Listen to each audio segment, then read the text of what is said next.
बिस्मिल्लाहिर्रहमानिर्रहीम। अस्सलाम वालेकुम।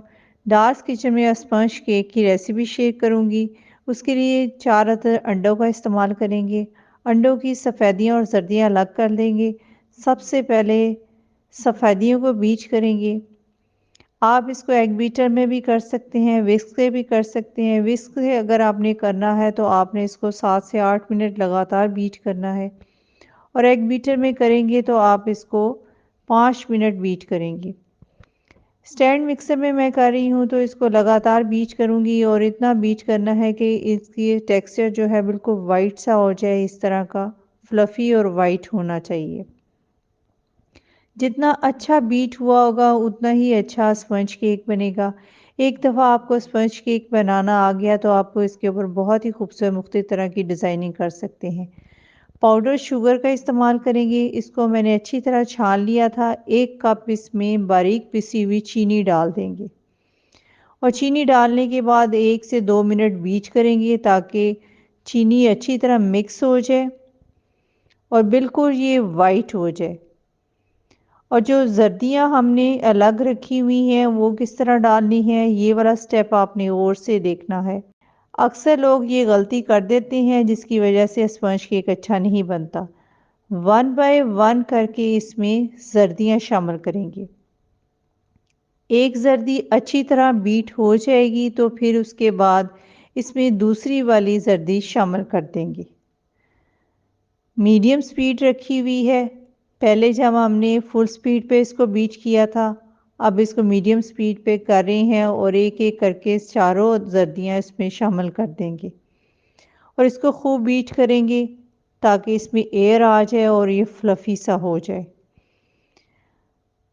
इस तरीके से आप स्पंज केक बनाएंगे तो बहुत ही ज़बरदस्त तैयार हो जाएगा, और आप इसमें मुख्तलिफ फ्लेवर की फ्रूट्स वगैरह डाल के अरेंजमेंट कर सकते हैं और इसकी ऊपर डिज़ाइनिंग कर सकते हैं। वो इसकी डिज़ाइनिंग में आपके साथ नेक्स्ट वीडियो में शेयर करूँगी कि किस तरह इसके ऊपर आइसिंग करनी है। आज सिर्फ स्पंज केक की रेसिपी शेयर कर रही हूँ। चारों जर्दियाँ इसमें 1 बाय 1 करके शामिल कर दी हैं, और अब इसको अच्छी तरह बीट भी कर लिया है। नेक्स्ट वीडियो जो इसकी आइसिंग की होगी वो आप ज़रूर देखिएगा। बहुत ज़बरदस्त उसकी आइसिंग की हुई है।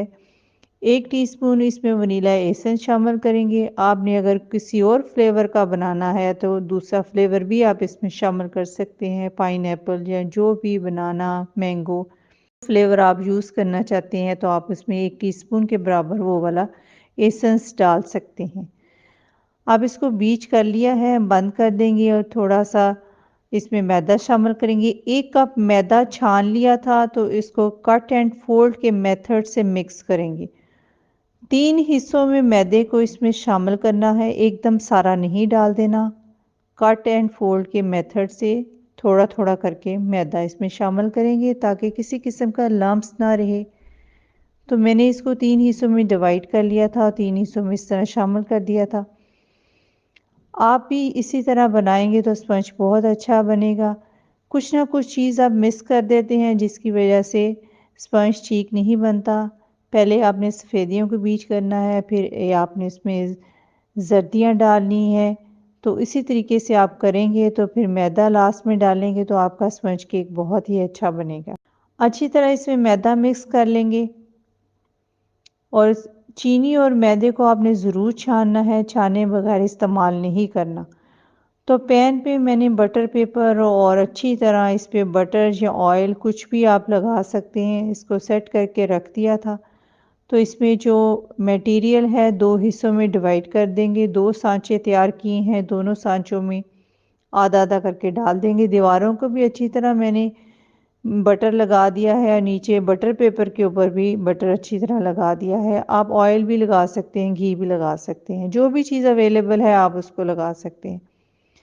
एक सादा रखेंगे स्पंज केक, और एक पे डिज़ाइनिंग करेंगे। डिज़ाइनिंग जैसे मैंने आपको बताया है कि नेक्स्ट वीडियो में आपके साथ शेयर करूंगी। बहुत ही खूबसूरत डिज़ाइनिंग है। इस तरह सारा दोनों हिस्सों में डिवाइड कर देंगे और इसको अच्छी तरह फैला भी देंगे ताकि इसमें जो थोड़ी बहुत एयर है वो निकल जाए और स्मूथ सा टेक्सचर इसका तैयार हो जाए। थोड़ा सा इसको टैप भी करेंगे ताकि इक्वल हो जाए ऊपर से। स्टिक की मदद से, शेशलिक स्टिक से मैंने इसको एक जैसा कर लिया है, बराबर कर लिया है और ये अब स्मूथ हो चुका है, जो एक्स्ट्रा एयर है वो निकल चुकी है। और अब इसको प्री हीटेड ओवन में रख देंगे। 170 पर मैंने 5 मिनट के लिए ओवन को प्री हीट पर लगा दिया था और 165 पर इसको बेक करेंगे। 25 से 30 मिनट में ये बेक हो जाएगा। ओवर प्री हीट आपने ओवन को नहीं करना। ओवर प्री हीट करेंगे तो स्पंज बैठ जाएगा, इस तरह बेक नहीं होगा। 5 मिनट से ज़्यादा नहीं आपने प्री हीट करना। और ये देखिए, मैंने स्टिक की मदद से चेक किया है, स्टिक बिल्कुल प्लेन निकली है। इसी तरीके से आप स्पंज केक बनाएं और मुख्तलिफ किस्म की डिज़ाइनिंग करें और मुझे इसका फीडबैक दें। डार्स किचन को सब्सक्राइब, वीडियो को लाइक और फ्रेंड्स से शेयर करना मत भूलिएगा। अपना बहुत सारा ख्याल रखें। अब इजाज़त दें। अल्लाह हाफिज़।